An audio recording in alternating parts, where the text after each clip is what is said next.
네, 젊은 정신과 의사들이 하는 솔직하고 은밀하고 자상한 정신건강과 마음 이야기 내부자들입니다. 자, 오늘 녹음에 앞서서 오늘 녹음 참여한 5분 소개 먼저 하고 시작하도록 하겠습니다. 네. 안녕하세요. 윤희우입니다. 안녕하세요. 김지용입니다. 네, 안녕하세요. A등급 연습생 허규형입니다. 예, 손정현입니다. 굉장히 밝네요, 목소리가.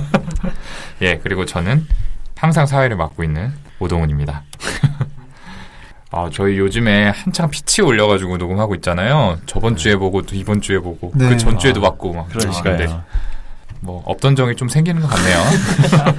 저는 지난주 빠져서 그런지 별로 잘 모르겠는데요. 저도 정이 좀 떨어진 것 같아요. 아니, 오히려 보고서 서로 욕만 하다가 끝나니까. 그죠. 비난을 너무 많이 해가지고. 싸우는 거 아닐까 걱정되던데. 네. 점점 비난 수위가 높아지는 게 평소 쌓여있던 감정을 좀 방송을 빌미로 풀고 있는 거 아닌가. 그렇게 볼 수도 있고, 저희가 방송이 편해져서 평소 하던 그죠. 사실 뭐 평소에 오프라인에서 비난 제일 많이 하시는 오동훈 선생님이 저렇게 말하시니까 역시 네. 또 저분은 대단하다는 생각이 너무 진짜 나더라고요. 이미지 세탁 잘하지 않았어요? 오동훈 선생님 언제 아플 때 없어요? 방송 안 빠져요 한번? 특집 좀 꾸며주게. 악착같이 나올 거예요. 제가 오동훈 선생님한테 연락 안 하고 몰래 여기 다시 예약할 테니까 네. 저희끼리 모여서 한번 하죠. 언제 한번 쉰다고 하고서. 오동은 그 사람이 알고 싶다. 매일같이 스튜디오에 전화해야겠네요. 다음 주에 오동훈 선생님 여행 간다 그러지 않았어요? 다음 주말에? 기회다. 찬스네. 여러분 기대해주세요. 위약금이 한 40대던데. 근데 지난번 녹음에 이어서 박천일 선생님이 또 못 듣잖아요 이번에. 그러니까 그런 분이 있었죠? 자진 사퇴하셨나요? 네. 어떻게 본인이 된 거죠? 외부자다 뭐 이런 얘기 하셨던 것 같아요. 그러다가 컨셉을 튀겨야죠. 네. 뭐 제가 견제하는 건 아니고 이분 어떻게 하면 좋을까요? 지금 완전 견제하십니까? 지금. 어떻게 할까요, 손정 선생님? 제명할까요? 아니 네. 뭐 여러분들이 원하시면 뭐 그럴 수도 있는 거겠죠. 아니, 뭐 피드백 들었던 것 중에서도 우리 똑같은 목소리 같아서 뭐 헷갈린다, 너무 사람 많다 이런 얘기도 있었는데 좋은 기회인 것 같아요. 근데 사실 박찬일 선생님 말투가 좀 특이해서 헷갈리지는 않을 것 같고, 제 와이프는 박찬일 나올 때만 재밌다고 하더라고요. 그 매니아층이 좀 있으신가 봐요. 근데 제 생각에는 이전에도 이제 뭐 둘째를 핑계로 한동안 안 나오다가 저 이제 방송 순위가 막 오르는 타이밍에 등장했었는데, 요즘 저희 순위가 또 끝없이 떨어지니까 안 나오시는 게 좀 괘씸하네요. 그렇네요. 네. 생각해보니까. 천일아, 듣고 있니? 듣는지도 잘 모르겠지만 생각해보니까 너 결혼도 내가 시켜줬는데 보온하는 셈 치고 열심히 나오자. 네, 뭐 본인 얘기로는 뭐 프로 육아인으로서 도저히 못 나올 사정이 있다고 하는데요. 뭐 굳이 이렇게 언급해서 존재감을 드러내주기보다는 그냥 조용히 사라지시는 걸로 어느 순간 그냥 5명이 하는 걸로. 제일 무서운 분이네. 네. 그 사실 순위 얘기가 잠깐 나와서 그러는데 저희 요즘 좀 오르락내리락 하면서 정책이잖아요. 그쵸. 네. 정책이라기보다 하락기 아닌가요? 그래도 좀 올라가고 있어요. 제1의 전성기는 이미 지나간 걸로. 네. 네. 그런 의미에서 이제 저희 방송 열혈 팬 분들께서 보내주신 응원 랩 한번 들어보는 거 어떨까요? Are you ready? Go! 이지, 들리지, 찾아왔지, 길지, 되어줄게, 희치, 칙칙, 폭폭, 목적지는 빛이 티치보다 한개 퀴리치, 어차피 지친 게 미친 건 아냐, 빛이 못해 brain rich. 진짜 쇼킹하네요 이거. 응원 맞나요? 뭐죠 이거? 이거 뭐 저희에 대한 애정도 감사하지만 뭐 잘하지 않았어요? 놀랍네요. 저 괜찮은데? 네. 저희 좋아하시는 거 맞죠? 이분들이. 그냥 뭐 자기 PR의 목적이 아니었나. 허영 선생님. 네. 저희가 언급해드렸는데. 네, 저희에게 그렇게 호의적이지 않은 걸로 알고 있거든요. 이분은 한번 만나 뵙고 싶네요. 허영 선생님. 백령도에 같이 있을 때 좀 뭐 다퉜었어요? 아니에요. 엄청 착한 친구입니다. 근데 뭐 랩도 좋지만 이제 사실 저번에 구호 했잖아요. 네. 네. 그거에 대해서 반응이 좀 괜찮지 않았나요? 예, 꽤 괜찮았었던 것 같아요. 되게 뭐 피드백도 잘 받아주신다 뭐 이러면서 좋아하시는 분들도 있었고. 그거 허영 선생님 아니에요? 저는 와이프가 애들 데리고 이게 놀이터에서 놀다가 업로드 됐네 들어봐야지 이러고 탁 눌렀다가 깜짝 놀라서 바로 꺼버렸다고. 부자. 운전하고 듣다가 놀라신 분들도 있을 것 그러니까 같아요. 이게 괜찮다고 보내주시는 분들도 있는데 그렇지 않은 분들은 아예 그냥 방송 꺼버리시니까 피드백조차 안 주신 게 아닐까요? 구독자 수가 그래서 좀 줄었었나요? 그때? 그래도 어쨌든 포지티브 피드백이 있었으니까 네. 우리 한 번만 더 해볼까요? 무슨 소리야 지금? 한 번만 더 해볼까요? 아니, 한 번만 더 해볼까요? 네. 그래도? 왜 이렇게 집착하지? 자, 선창은 그럼 허규현 선생님이 제가 해주시는 걸로. 알겠습니다. 하나 둘 셋 넷 윤희 선생님이 네, 넣어주세요. 네. 하나, 둘, 셋, 넷. 부자 내부자. 리치 브레인 리치. 아니 왜 또?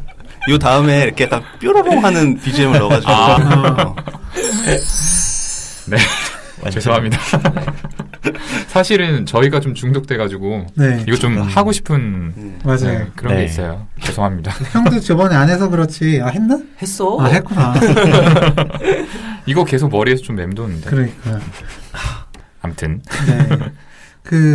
또 얼마 전에 이제 저희 방송 듣고 계시는 분들하고 대화를 나눌 기회가 있었어요. 이제 저희 방송에 대해서 피드백도 주시고 뭐 조언도 해주시고 그랬는데 그 중에서 특히 기억에 남는 이야기가 주제들이 좀 둥구난방이다.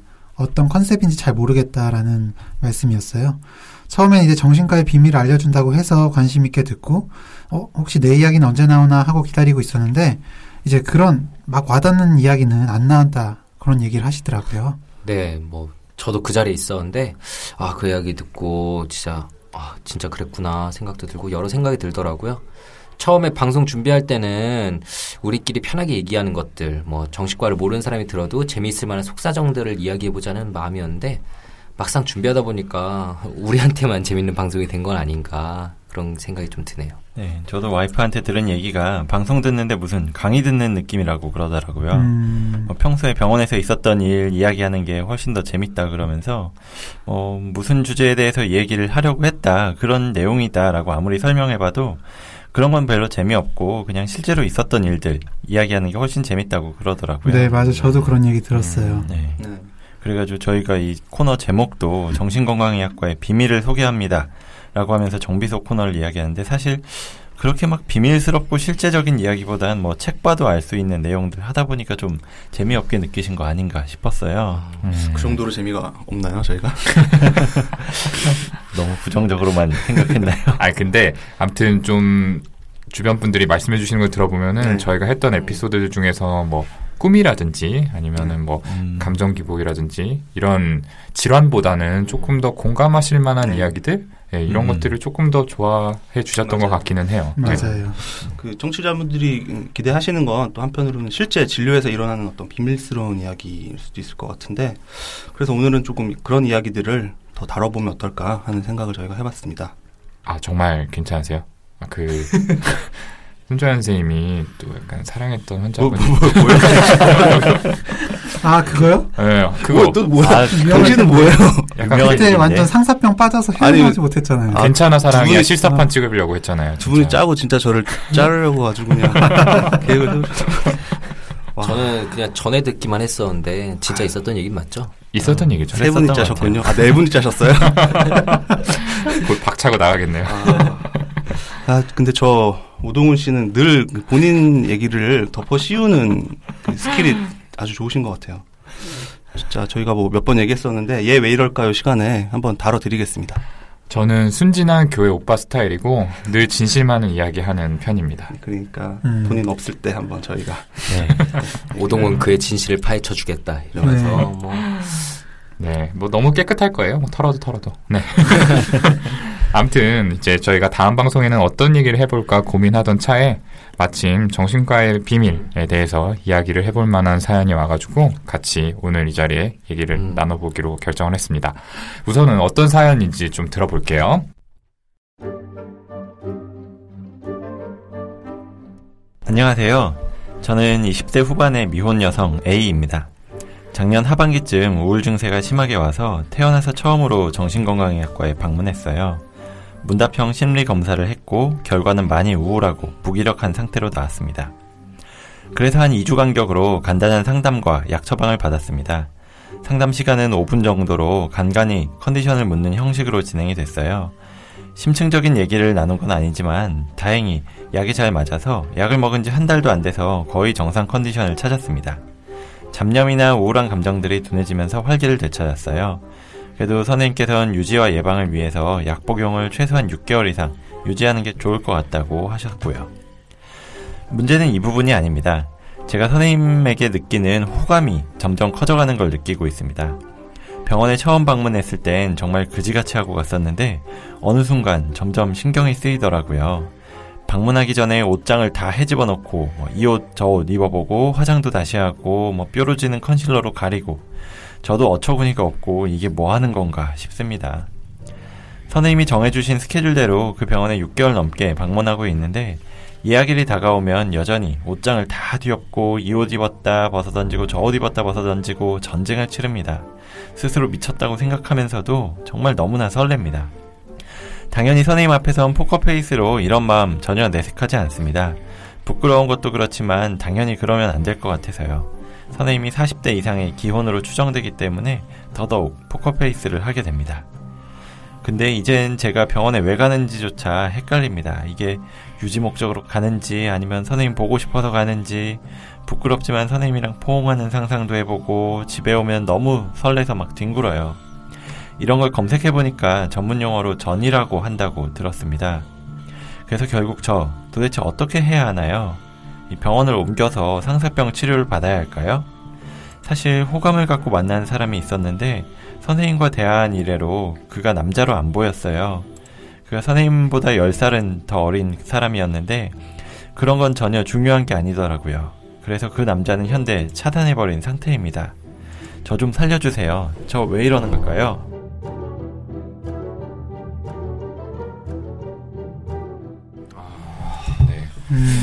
사연 잘 들었습니다. 이제 우울증 때문에 병원 다니던 중에 담당 선생님에게 좋아하는 감정이 생긴 분의 사연인데 이제 마지막 부분 들어보니까 굉장히 좀 간절하신 것 같아요. 네. 그래요. 그런 것 같네요. 이 사연은 정신과의 비밀이라기보다는 좀 사연 보내주신 분의 비밀 같기도 하네요. 네, 뭐 그렇기도 하죠. 그런 부분도 있는데, 근데 지금 이야기하고 있는 이런 모습이 다른 과의 진료하고 다른 정신과의 좀 특성이잖아요. 네, 근데 이 현상이 꼭 정신과에서만 일어나는 건 아니라고 생각을 해요. 사실 뭐 어떤 과를 가서 진료를 보더라도 결국 사람과 사람이 만나다 보니까 뭐 좋은 쪽이든 나쁜 쪽이든 어떤 감정은 생길 수 있는 거잖아요. 네, 그렇죠. 저도 이제 정기적으로 가는 치과가 있는데 거기 갈 때마다 혹시나 입냄새가 나진 않나 하고 생각하면서 더 꼼꼼히 이도 닦고 가고 그래요. 사연자분만큼은 아니더라도 많이 신경을 쓰긴 하죠. 그건 좀 완전 다른 얘기 아니에요? 기본적인 예의 같은 것 같아요. 원래 규영이가 그런 거 신경 안 쓰는 스타일이잖아요. 네. 그 혹시 여자 선생님이세요? 저 원래 이 잘 닦고 그래요. 미모의 여자 선생님이신가요? 안 씻고 병원 나오는 거 상당히 유명했는데. 정기적으로 치과를 다닐 줄은 상상도 못했네요. 갑자기 이런 식으로 저한테 네. 들어오네요. 위생관리를 의외로 하시는 스타일이었네요. 네, 그럼요. 당연히 어떤 병원에 진료를 보러 가는 상황이더라도 이제 사람과 사람이 만나는데 감정이 안 생기는 게 좀 이상하긴 하죠. 그런데 제가 말한 정신건강의학과의 특징이 바로 이렇게 생기는 감정을 진료에 활용한다는 점이에요.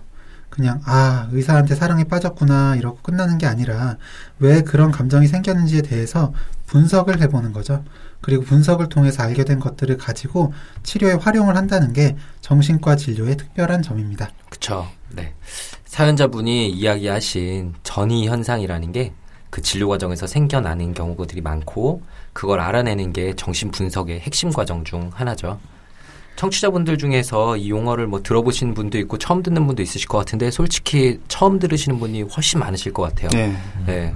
좀 무슨 뜻인지 역시 여기 또 정신분석 전문가 한 분 모시고 계시니까 윤희우 선생님 좀 얘기해 주실 수 있을까요? 네, 그럼 이야기해 보겠습니다. 이 전이 현상이라고 하는 게 지금 대하고 있는 상대방에 대해서 일어나는 어떤 감정이 있는데 그게 그 사람에 대한 감정이 아니라 과거의 어떤 중요한 인물하고 관련돼서 일어났던 반응의 반복이라는 이야기입니다. 그래서 무의식적으로 과거의 인물에게 품었던 감정이 지금 만나고 있는 사람한테 다시 나타나는 걸 이야기를 하는 거죠. 예를 들어서 목소리가 낮고 엄격한 아버지를 무서워하는 사람이 있다고 쳤을 때 그 사람이 나중에 취직을 했는데 상사가 그냥 목소리가 낮은 사람이라면 그런 경우에 특별한 일은 전혀 없는데도 무의식적으로 그 상사를 무서워하게 되는 그런 현상을 말하게 되는 거예요. 그래서 이걸 전이라고 부르는 거고, 정신분석 치료를 하다 보면은 내가 이 상사에게 아버지의 모습을 무의식적으로 떠올리게 됐구나. 이 상사는 아버지가 아니니까 무서워하지 않아도 되겠구나. 뭐 이런 걸 알게 된다는 거죠. 그 속담 중에 자라보고 놀란 가슴, 소뚜껑 보고 놀란다. 좀 그런 감정을. 그렇죠. 네, 맞아, 정확한 맞아. 속담인 것 같아요. 근데 저는 사연자분이 보내주신 이 이야기가 전형적인 전이 현상이라고 볼 수 있는지는 잘 모르겠어요. 이 사연자분이 보내주신 자료만 가지고는 지금 담당 의사를 만나면서 갖고 있는 감정이 어떤 과거의 중요한 인물 관계에서 유래됐다고 볼 만한 근거가 좀 없지 않나요? 네, 저도 동의하는데 제 생각에도 이거는 자연스럽게 그냥 생길 수 있는 감정인 것 같아요. 자세한 사정을 알아봐야겠지만 사연자분께서는 일단 우울증 때문에 정신과에 가셨잖아요. 5분 정도만 상담을 하셨지만 우울할 때 내 이야기 잘 들어주는 사람이 있다면 당연히 호감이 생길 수 있다고 봐요. 역시 그 외모가 출중하신 허규영 선생님은 많이 경험해 보셨을 것 같은데 제 생각은 근데 보통의 진료 상황에서 이런 정도의 감정이 생기지는 않을 것 같다는 생각이 드는데요. 네, 저도 손정현 쌤 의견에 완전 동의하고 저는 전이라고 봐요. 뭐 근거는 당연히 부족하지만 아까 이제 그 윤희우 선생님이 말한 게 전통적인 의미의 전이, 좁은 개념의 전이인데 그게 맞는지는 이제 깊은 면담을 해봐야 알겠지만 그냥 치료자에게 가지는 좋은 감정, 뭐 부정적 감정도 넓은 의미의 전이에는 포함되는 거잖아요. 그리고 전통적 의미의 전이일 가능성도 높다고 보는 게 사연자분께서 지금 느끼시는 자기의 감정이 자기 스스로도 이해가 안 되는 거예요. 사연에 적어주셨잖아요. 내가 이거 원래 이럴 정도의 상황이 아닌데? 내가 원래 이렇게 하는 사람이 아닌데? 이런 식으로 느끼고 있잖아요, 지금. 물론 뭐 나이 차가 큰 연애도 가끔씩 있다지만 사연자분께서도 원래 만나던 타입과 전혀 다른 타입의 유부남일 가능성도 높은 40대 의사 선생님에게 이렇게 상사평처럼 푹 빠져든 건 아무리 봐도 일반적인 상황은 아니지 않나요? 네, 그렇기는 하죠. 이럴 때 면담을 깊게 들어가서 잘 들어보면 다른 숨어져 있는 의미들이 나오는 경우가 있죠. 예전에 자기에게 의미 있었던 사람과 겹쳐 보인다든지 이런 거. 네. 지금 이제 의견이 좀 갈리는데 사연자분이 전이 현상이라고 생각하는 분도 있고 전이는 아니다 이렇게 이야기하는 분도 있네요. 그러면 이렇게 각자 좀 그렇게 의견을 주장하는 이유를 좀 들어볼게요. 좀 전에 말한 것처럼 그 이전에 과거에 있었던 어떤 사람과의 그 관계에 영향이 없이 그 이 정도의 상황에서 이렇게까지 강렬한 감정이 생기지는 않을 것 같기 때문에 그렇게 생각을 하는데, 물론 이 주치 선생님이 이분의 이야기를 어느 정도 잘 들어주기도 했었고 도움을 주고자 좋은 말들을 해주셨겠지만은 그 2주 간격으로 한 5분 정도씩 얘기했다고 하셨잖아요. 이 정도를 계기로 해서 그 단순한 호감보다는 이제 거의 사랑에 가까운 감정을 이분이 이야기하고 계시거든요. 그 전에 좋은 감정으로 만나고 있던 다른 분을 좀 정리했다고 하셨으니까. 네, 뭐 그렇기는 하지만 또 보통 이 전이 현상이라는 게 이렇게 짧은 시간 동안 그리고 뭐 2주에 한 번 정도 간격을 두고 보는 상황에서 발생하진 않잖아요. 정신분석 이론에서 이야기하는 이제 전이 현상은 길게 그리고 자주 면담을 해야지만 생길 수 있는 거지, 이렇게 어쩌다 한번 보는 정도로는 그럴 만큼의 뭔가가 생기진 않는 거니까요. 그렇죠. 지금까지 한 6달 정도 됐다고 하셨는데 2주에 한 번씩이면 이제 10번 좀 더 만나셨을 거 아니에요. 그렇죠. 거기다가 한 번에 5분 정도 면담을 했다고 하면 정말 짧은 시간이거든요. 규영이가 말한 것처럼 전이 현상이 이렇게 짧은 시간에 생기기가 쉽지도 않고, 그것보다 뭐 사연자분이 지금 이 담당 의사는 현실적으로 중요한 인물이잖아요. 그렇죠. 그래서 뭐 우울증에 걸린 상태에서 본인을 치료해주고 낫게 해준 사람이니까 뭐 어느 정도 호감이 생기는 건 당연하지 않을까요? 뭐 그런 식이라면은 이제 환자 바보 선생님은 벌써 선생님을 짝사랑하는 사람이 몇백 명 있어야 되는 거 아니에요? 환자들을 바보로 만들고 계셨던 건가요? 그래서 환자 바보. 말 좀 해보시죠. 아니, 정말 답답하네요. 제가 아니라 허규형 선생님이 그런 경험이 많으신 걸로 알고 저요? 있는데, 뭐 의사가 되기 전에도 뭐 한 번만 대화를 하고 조언을 준 학생이 막 팬이 돼가지고 쫓아와서 기숙사까지 롤케이크 들고 와서 선물로 주고 그런 일도 있었잖아요. 아니 뭐 내가 기억도 못하는 일인데 무슨 소리 하는 건지 모르겠네. 모한병이 지금 퍼지는 것 같긴 한데. 청취자분들 듣고 진짜이신 줄 알겠어요. 그 후배분 윤희우 선생님이 좋아하던 분이었대요. 왜 그러시는 근데 건가요? 허경 선생님께 롤케이크 갖다 주는 거 보고 원한이 지금 남아있는 거네요. 정말 모두가 모한병에 걸리신 것 같네요.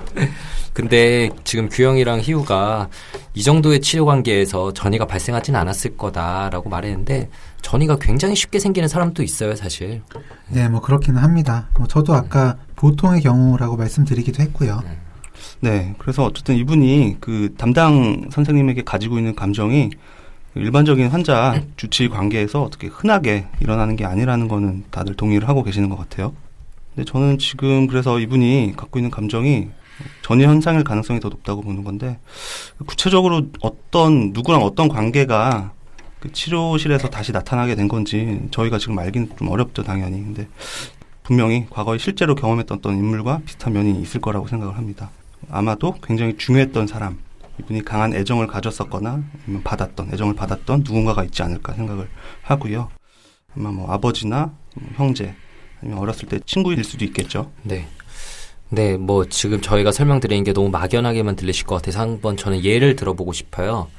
제가 이제 군대에서 진료받던 병사 중에 굉장히 기억에 남는 케이스가 있는데 이렇게 증상을 얘기하는 게 새로 전입 온, 그러니까 자기는 원래 병사로 계속 있었고 중대장이 새로 왔는데 그 새로운 중대장을 패버리고 싶다는 생각이 너무 심하게 들고 그 충동을 참기가 너무 힘들다고 진료를 보러 온 병사가 있었어요. 사실 군대에 다녀오신 분은 알겠지만 그게 진짜 쉽게 나올 수 있는 생각이 아니고 생각이 들 수야 있더라도 말로 꺼낼 수 있는 게 아니거든요. 근데 말을 꺼낸 건가요? 네, 그렇죠. 그래서 간부님들이 데리고 온 거예요. 근데 그래서 내가 뭐 중대장이 좀 혹시 때렸나, 뭐 욕했나, 뭐 안 좋은 일이 있었나 그래서 왜 그렇게 뭐 사유가 뭐니 물어봤더니 자기가 이제 복도에서 충성하고 경례를 했는데 그냥 씹고 지나갔다는 거야, 안 받아주고. 그래서 제가 듣고 근데 중대장이 잘못한 거긴 한데 그 사유 때문에 그 때리고 싶을 정도의 막 화가 든다는 건 좀 많이 지나치지 않니? 난 솔직히 뭐 더 그럴듯한 이유가 있나 했었는데 좀 당황스럽긴 하다 이렇게 제가 말을 했었거든요. 근데 사실 그 본인도 당황스러운 거예요. 마치 이번 사연자분처럼. 네.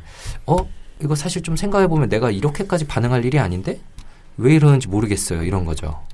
그때 제가 느낌이 딱 와서 혹시 예전에 이렇게까지 패고 싶던 누군가가 살면서 있었니? 라고 물어봤더니 이 친구가 이제 학생 때 운동을 했었는데 그 담당 교사에게 엄청 맞았던 이야기가 바로 나오더라고요. 진짜 심하게 맞았는데 그 본인을 포함한 아무도 반항할 생각을 못하고 눈도 못 마주칠 정도로 이게 권위적인 대상이었다고 해요. 그런데 이제 그 사람에 대한 분노는 뭐 풀 방법이 없었으니까 풀리지 않은 채 마음 깊숙한 곳에 계속 쌓아놓고 있다가 이번에 이제 새로운 중대장에게서 그 교사와 뭔가 비슷한 분위기를 느낀 거죠. 그러니까 여기에 터져 나온 거예요. 쌓였던 게. 이 해석을 본인에게 해줬어요. 해주니까 그 뒤로는 문제가 사라져서 더 진료를 보러 오지도 않았고 그냥 복도에서 잘 웃으면서 지나다니는 걸 만났었거든요. 자기도 이제 모르던 감정의 정체를 제가 이제 이름표를 달아주고 나니까 자기 스스로도 이제 마음이 편안해진 거고 더 이상 화를 낼 이유가 사라진 거죠.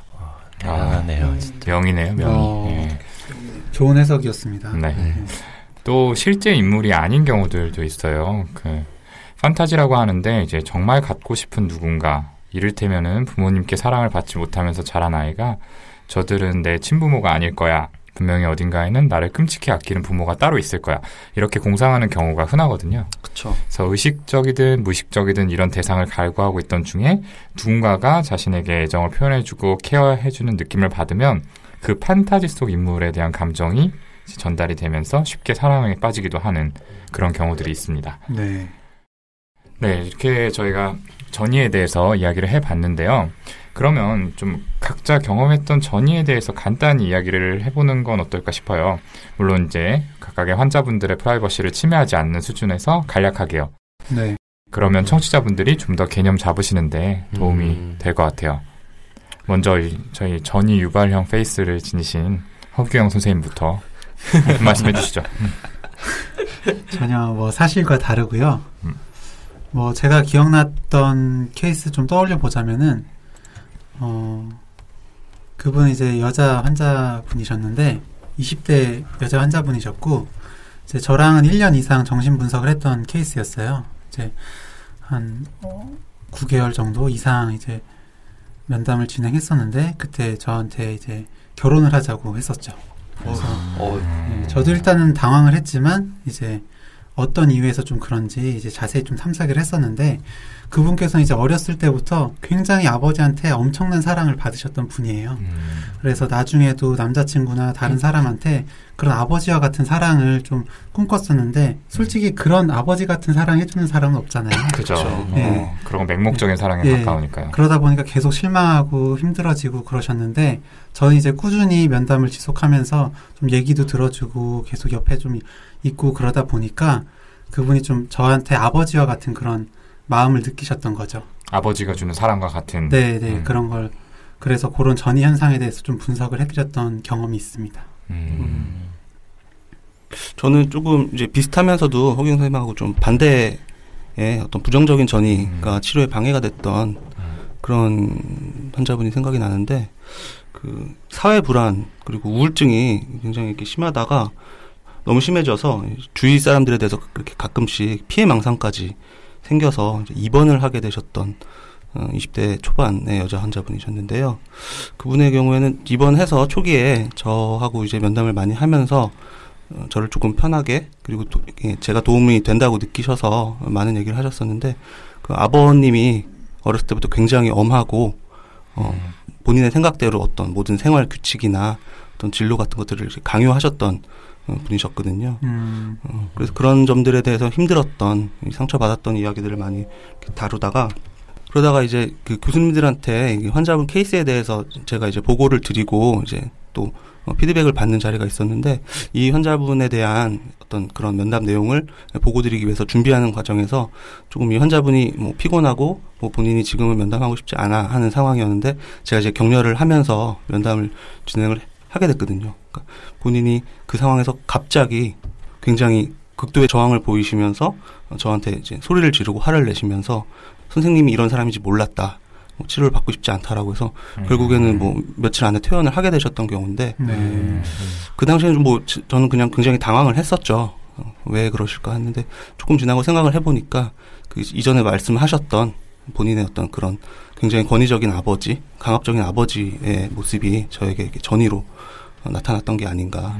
그러니까 그 면담을 격려하는 과정에서 약간의 좀 프레셔를 느꼈고. 그렇죠. 고압적인 모습으로 저는 의도하지 않았지만 좀 그렇게 느껴졌던 게 아닌가. 거기서 아버지와 유사성을 느껴서 그 감정이 그대로 선생님한테 올라갔다. 그 전에는 보이지 않았던 그 강렬한 감정을 표현을 하셨습니다. 굉장히 두 분이 말씀해 주신 사례가 또 전형적인 전이지 않을까 이렇게 생각이 드네요. 그래서 좀 정신없이 얘기를 해봤는데 정리를 좀 할게요. 우선 사연자분께서 담당 의사 선생님한테 가지게 된 감정이 이 전이 현상일 가능성이 있겠다. 그리고 이 전이는 과거에 실제로 중요했던 인물 또는 실제가 아닌 판타지 속에서 중요했던 인물, 이 인물과의 감정이 재현이 돼서 반복이 되는 것이다 정도로 좀 정리를 할 수 있겠습니다. 그럼 여기서 잠깐 쉬었다가 전이가 도대체 왜 중요한지, 실제 진료 현장에서 어떤 방식으로 전이가 다뤄지는지 여기에 대해서 좀 더 자세히 알아보도록 하겠습니다.